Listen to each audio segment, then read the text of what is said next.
Ethan Reeves was a name that echoed in boardrooms and business magazines, a billionaire CEO who built his empire from the ground up.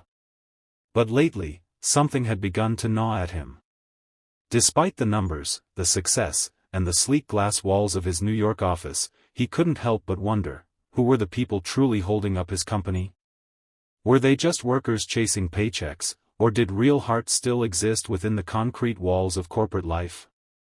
So, he made a decision. One morning, dressed in worn clothes and pushing a mop cart, Ethan walked into his own building, not as the CEO, but as the new janitor. No one recognized him. Most walked past him without a glance. Some barked orders. Others didn't notice him at all. But he wasn't looking for recognition. He was looking for something deeper, the unnoticed moments, the small acts that define character. From behind a mop bucket, he observed everything. He saw who picked up trash without being asked. Who held the elevator door open. Who greeted the cleaning staff with a smile. And who didn't. It was a strange and humbling experience, to be invisible in the very place he built. But he didn't mind. Because from the shadows, he was finally seeing the truth.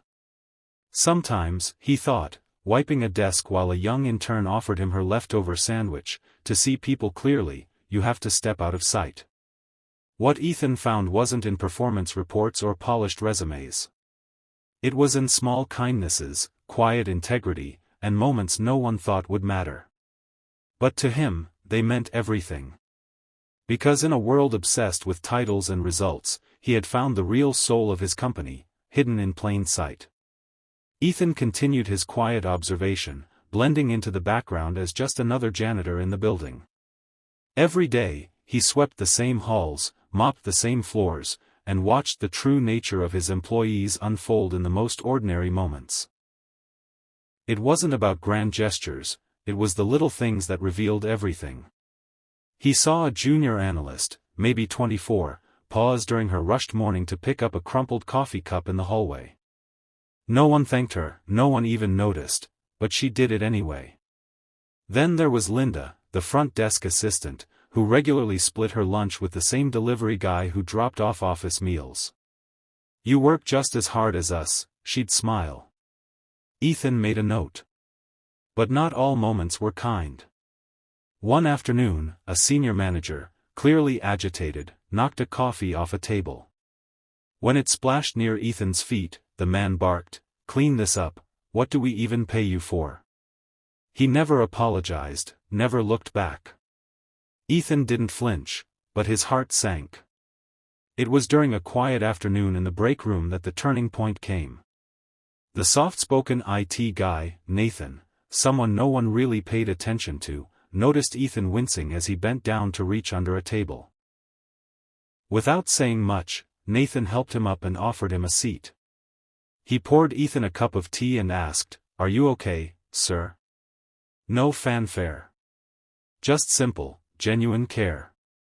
Ethan was stunned. The man who barely spoke during meetings was the first to notice someone in pain. In that moment, it became clear, titles meant nothing. The real leaders were often the ones no one clapped for. Nathan, the quiet one, had just become the loudest symbol of what truly mattered. The rain poured relentlessly, soaking the sidewalks and flooding the gutters outside the towering office building. Employees hurried past with umbrellas and briefcases, eager to escape the storm. Amid the chaos, an old janitor, Ethan in disguise, stumbled and collapsed near the curb, his clothes drenched, his body motionless. He lay there, eyes barely open, watching. Dozens of workers filed out of the building. Some glanced his way, others stepped around him, assuming someone else would help.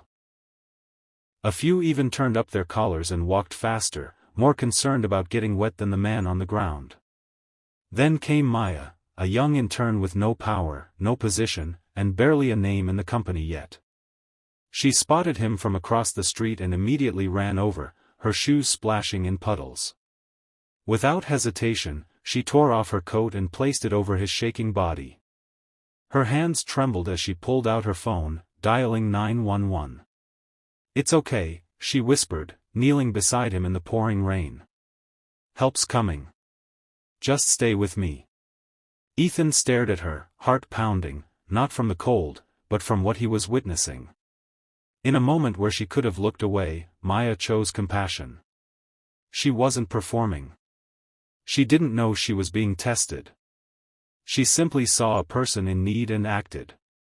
As the sirens echoed faintly in the distance, she held his hand tightly and said, "Don't worry, sir. You're not alone." Those 5 words pierced through Ethan more deeply than any business deal or boardroom victory ever had. In the darkest, wettest moment, when kindness could have been inconvenient, she proved that real humanity still existed, and it came from the most unexpected place. The auditorium buzzed with quiet conversation as employees gathered for what was announced as a special company address. No one knew what it was about. Whispers floated, rumors of layoffs, mergers, maybe a retirement. But when Ethan Reeves walked onto the stage, clean-shaven and dressed in his signature tailored suit, the room fell dead silent. Some squinted in confusion. Others gasped in disbelief. It was him. The janitor. The man they'd walked past, ignored, even scolded, now standing in front of them not with a mop, but as the billionaire CEO they had only seen in glossy magazine articles or on the wall in the lobby. Ethan stood calmly at the podium, letting the silence stretch. "For the past few weeks," he began, "I wasn't watching your performance reports or your sales charts. I was watching you. Not as your boss, but as someone you didn't think mattered."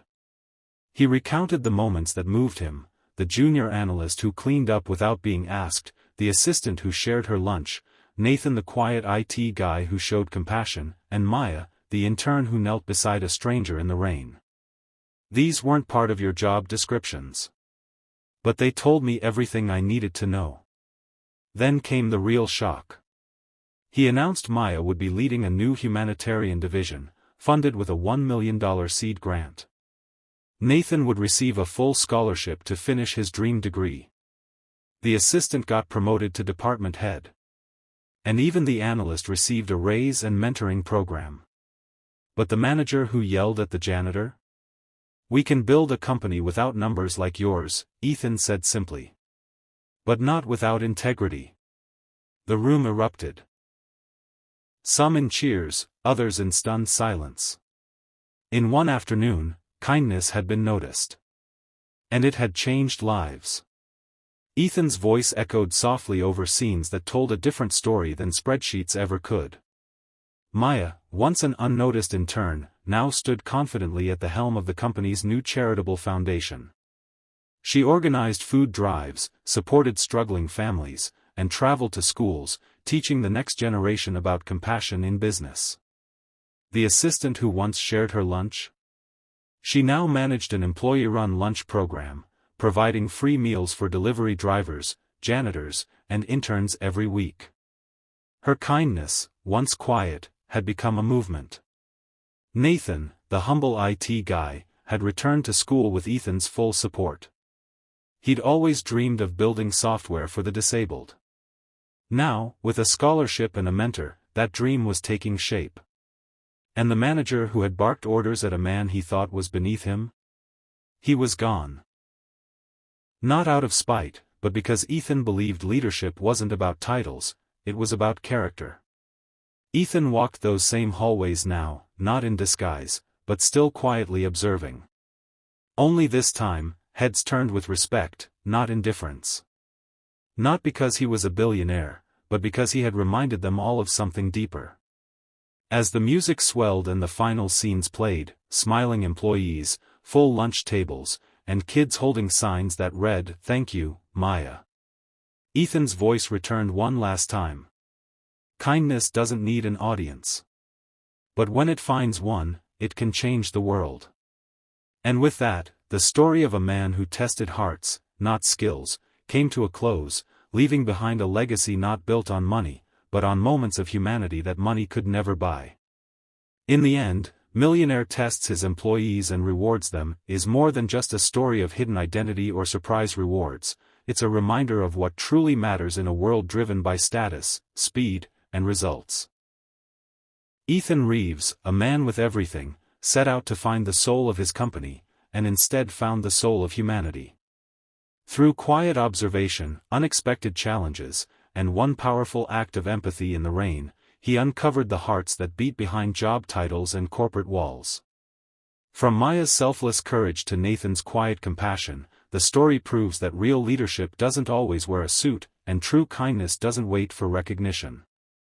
By choosing to value character over credentials and humanity over hierarchy, Ethan not only changed lives, he changed the culture of an entire company.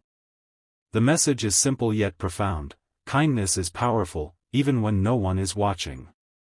But when someone does, it can change everything.